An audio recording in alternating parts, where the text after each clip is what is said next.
여섯 번째 법률 분석 한자 교실이 찾아왔습니다. 오늘은 그 회기라고 하는 단어로부터 시작을 하겠습니다. 우선 회의는 모일 회. 여기서는 부수가 가로 왈자입니다. 그리고 기자 할 때는 기약할 기. 여기는 부수가 달 월이고 남은 글자는 그 기자가 되죠.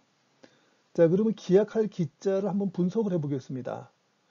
부수 달 월은 시간이 지나가 날짜를 기약한다는 뜻의 훈, 즉 뜻을 나타내게 됩니다. 그리고 남은 글자 그 기는 음을 나타내는 것으로서 형성 문자식의 구성이라고 생각하면 이해하기가 쉽습니다.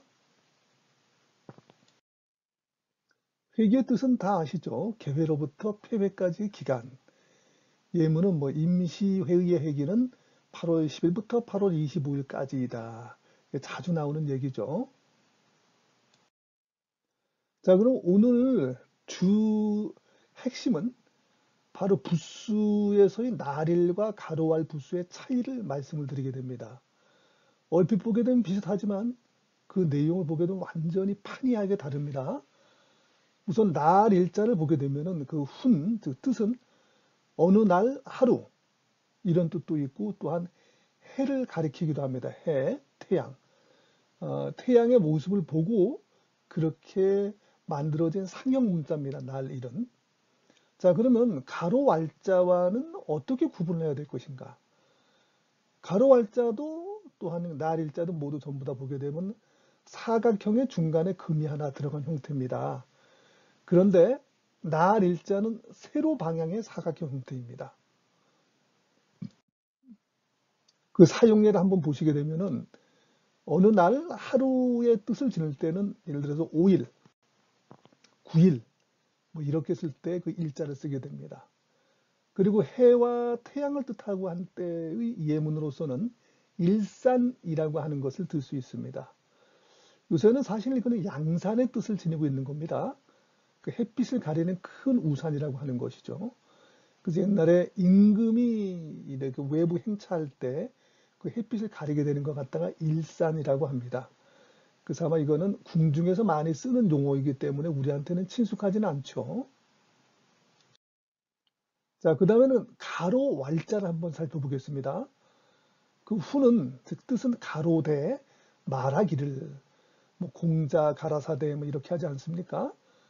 그 날 일자와의 외양을 구분해 보게 되면은 이 가로 왈자는 가로 방향의 사각형 형태입니다. 그 사용례는 아까 말씀을 드린 것처럼 공자 가로대 가라사대 공자 말씀하시기를.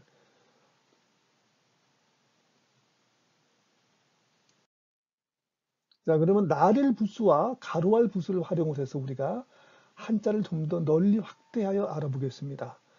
자, 날일 부수인 한자에서 한번 알아보죠. 우선은 아침 단자를 생각할 수 있습니다. 한 일자에 날일자가 붙었죠. 그러니까 이것은 어느 날의 제일이라고 하는 뜻입니다. 즉 아침을 의미하죠. 그래서 아침 단자라고 합니다. 이것을. 그 예문은 원단이라고 많이 씁니다. 원단 할 때는 으뜸원, 아침단. 으뜸원이니까 이제 제일 위라고 하는 얘기죠.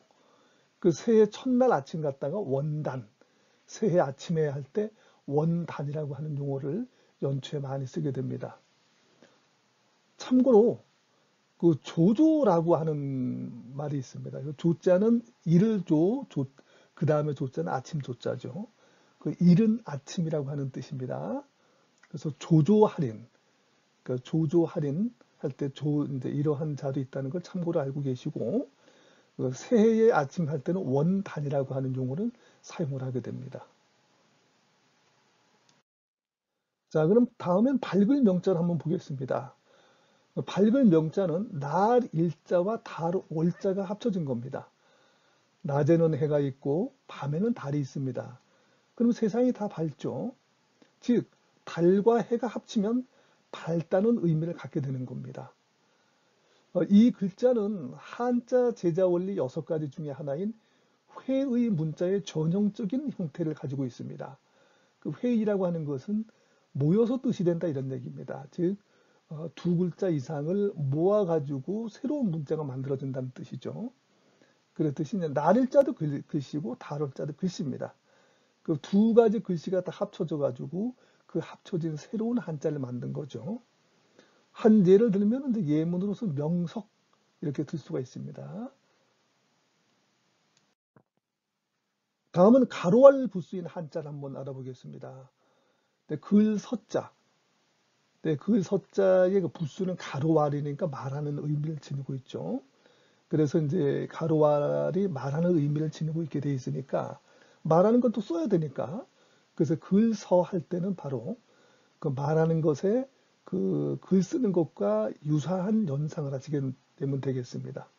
우선 말하기 전에는 생각을 해야 될 테고 생각은 말로도 나타나고 말이 다시 글로도 나타나게 됩니다.